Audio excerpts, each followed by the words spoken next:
Right now at the half, it's our pleasure to be joined by Joe Campoli, longtime Ohio Northern basketball coach, assistant there for a number of years and head coach. And Joe, thanks for joining us. Well, it's a pleasure to be here. Well, it's always good to come to Croy, at least I always think so, and watch some basketball. And I guess I thought you'd get your thoughts of this Findlay team. That's a team that Charlie's had kind of been in the works for a couple years. A young team last year, a lot of guys back. They're playing well. Yeah, I've been following Charlie. First of all, taking over for Ron Niekamp wasn't easy to begin with. I mean, but he just kept it going. You know, we follow him, and these guys do a great job. It's just they get good kids, and they're solid at both ends of the floor.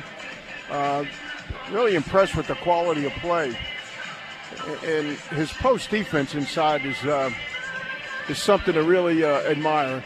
They play well in the post, but don't foul. Right. You know, it's hard to get kids to do that, but they share the ball offensively.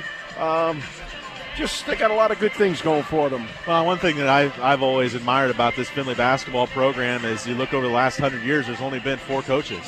Don Reniger way back in the 40s and 50s, and then Hottishell took over for a long time, Ron Niekamp, and now Charlie. And you look at most colleges, whether it's Division I or small schools like Ohio Northern and Findlay, it seems like there's always a constant turnover, and the teams that can hold that together are usually the best ones.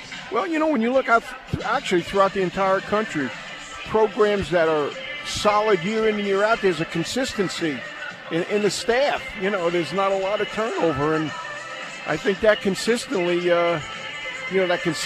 breeds a little winning. You know, they all keep it the same. You know, Charlie doesn't play much different than Ron did. Right. So it's kind of interesting, even at all levels. You know, even at the one level, the Dukes, the North Carolinas, the coaches that just come in, run the same stuff, get the same kind of kid, and it's amazing what they've done up here. It's really these guys have done a great job. And going back to Howdy, which I remember, we used to come up and play his team. He had those orange socks on. Yeah. 3 of those orange socks. In fact, I saw him probably 3 weeks ago. Went up to visit, spent a day with him, had lunch with him with a bunch of guys, and he's doing well. He's hanging in there.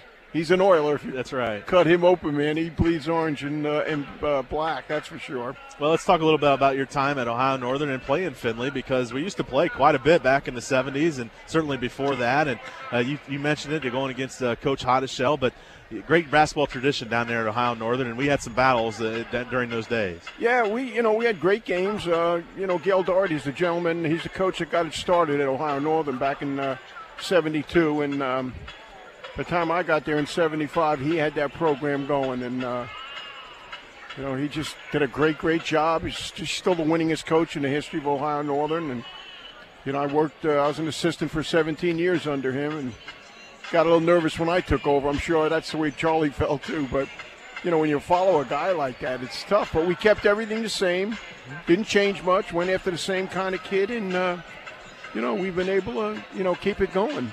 Now, the last few years, they've been through 3 different coaches, right? And they're up and down. So exactly what you had just mentioned. I just think consistency with coaching is really a key sometimes. Well, we had those matchups in the 70s, and then as we transitioned from Division III to NEIA, those games kind of went away, but you still had some matchups, and then when we went to Division II, you still came in over here to scrimmage, and that was still a yearly thing, and I know our players always look forward to that. Well, it was great for our kids, because we weren't going to face anybody like that during the year, and our kids, they think, why didn't Findlay scholarship me? Well, after we left here, they knew why Findlay didn't scholarship them, but it was a great scrimmage for us because they were physical, they got it up and down, they pressed us, and, we left here knowing we had a lot of work to do.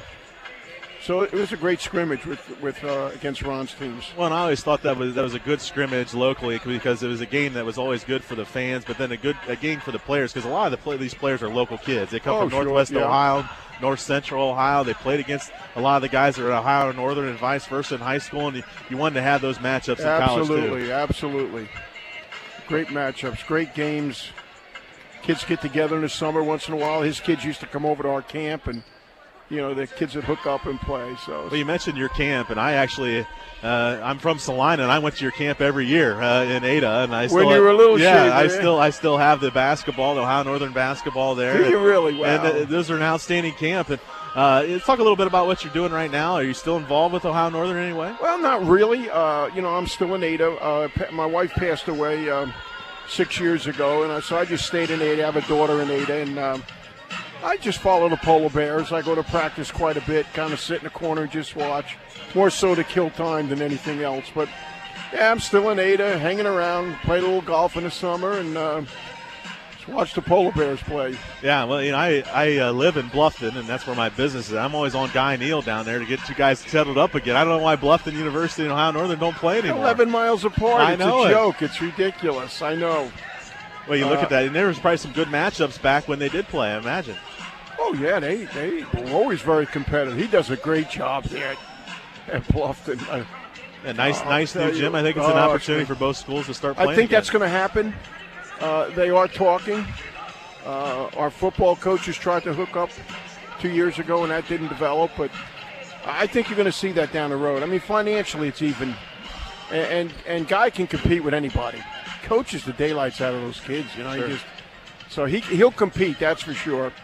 But right now they don't, they don't play. We don't play each other. Right, it's too bad. It is two good schools, and especially now with Bluffton having that new facility, great facility there at Ohio Northern, really one of the better gyms in all of Division III, at least in my opinion. Maybe I'm a little biased just because I'm local there, but an outstanding league there for Ohio Northern. Very tough league. I'm very impressed. I get to see all the Division II schools, but there's a difference between Division II and Division III play, but you look at the type of players, they're good players, good coaches in that league. Yeah, it's a tough conference. It's a very balanced conference, and we get good players, and a lot of the Division III kids that turn out to, by the time they're seniors, might have been able to play at a place like Findlay. Yeah. But it took that development. They didn't, as coming out of high school, a lot of the kids we got weren't ready for this. By the time they were seniors, they were ready. Because they played in a good league for 4 years, and that's one of those things. But it's a fun league to coach in. It really was, for me anyway. We got our share of wins, and that made it good. Well, I'm glad you're here in Croy enjoying a good game. Oilers out in front by 26. We're running out of time, but I appreciate you joining us here at halftime, Well, Joe. it was my pleasure, believe me, and I'm glad you came to our camp. Yeah, I came every year until I believe from first grade, was it first or third grade, it started all the way through 8th grade. There's a whole group of us. Steve Penorwood was the head coach at Salina. I'm sure you remember Steve. Penorwood, absolutely. And he always encouraged us to head on over. Yeah. So we always had a good time at the ONU camp. You still only use one sheet now, right? Yep, that's right. Okay, I'm proud to hear that. All right. Hey, thank you, Joe. Care. Okay. That's Joe Campoli, longtime head coach of Ohio Northern University. A lot of wars over the years between ONU and Findlay back in the 60s. And